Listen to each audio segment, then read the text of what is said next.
بسم اللہ الرحمن الرحیم وَإِذَا سَأَلَكَ عِبَادِي أَنِّي فَإِنِّي قَرِيبٌ أُجِيبُ دَعْوَةَ الدَّاعِ إِذَا دَعَانِ فَلْيَسْتَجِیبُوا لِی وَلْیُؤْمِنُوا بِی لَعَلَّهُمْ یرشدون۔ سورہ البقرہ آیت نمبر 186۔ اس میں اللہ فرما رہا ہے، اور جب پوچھیں میرے بندے میرے بارے میں تو بے شک میں تو قریب ہی ہوں، جواب دیتا ہوں میں پکارنے والے کی پکار کا۔ جب پکارتا ہے وہ مجھے تو چاہیے کہ وہ حکم مانے میرا اور یقین رکھے مجھ پر تاکہ وہ راہ راست پالیں۔ اللہ تعالیٰ اس آیت میں فرما رہا ہے کہ میں تو قریب ہی ہوں، جب میرے بندے مجھے پکارتے ہیں میں ان کی پکار کا جواب دیتا ہوں، اور ان کو چاہیے کہ وہ مجھ پہ یقین رکھیں اور میرا حکم مانیں۔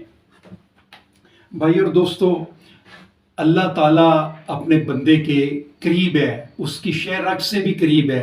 وہ اپنے بندے کی نگرانی کر رہا ہے، وہ ہر وقت اپنے بندے کو دیکھ رہا ہے، سن رہا ہے۔ تو اپنے بندے سے جو اتنا قریب ہے، اس کا حکم ہے میں اپنے بندے کی پکار کو سنتا ہوں اور اس کا جواب دیتا ہوں۔ اللہ ڈائریکٹ سنتا ہے۔ اللہ کو سنانے کے لیے کسی واسطے، کسی ذریعے، کسی سفارش کی ضرورت نہیں۔ وہ اپنے بندے کے قریب ہے، دیکھ رہا ہے، سن رہا ہے، اور وہ پکار سن کے اس کا جواب دیتا ہے۔ اللہ تعالیٰ نے انسان کے لیے زمین و آسمان بنائے، چاند سورج ستارے بنائے، زمین کے اندر اس کے لیے سامان رزق رکھا، اس کی ہر ضرورت کی چیز اللہ نے اپنے بندے کے لیے رکھی۔ یہ ساری چیزیں اللہ نے جو اپنے بندے کے لیے رکھی ہیں، ہم نے مقرر وقت تک اس دنیا میں رہنا ہے اور اپنے اللہ کے آگے جواب دینا ہے، حساب دینا ہے، کیونکہ وہی مالک ہے، ہم اللہ کے ہیں اور اللہ کے آگے ہی جواب دینا ہے۔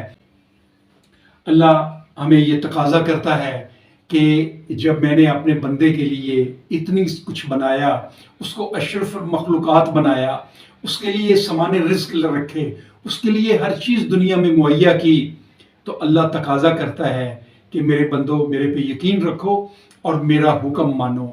ہمارا یہ فرض ہے کہ ہم اللہ کے احکامات جو قرآن مجید میں ہیں، اللہ نے قرآن میں ہمیں جو ہدایت دی ہے، اس کو ترجمے سے پڑھیں، اس کے احکامات کے اوپر غور و فکر کریں اور اس کے احکامات کے اوپر عمل کریں، اس کے احکامات کو مانیں۔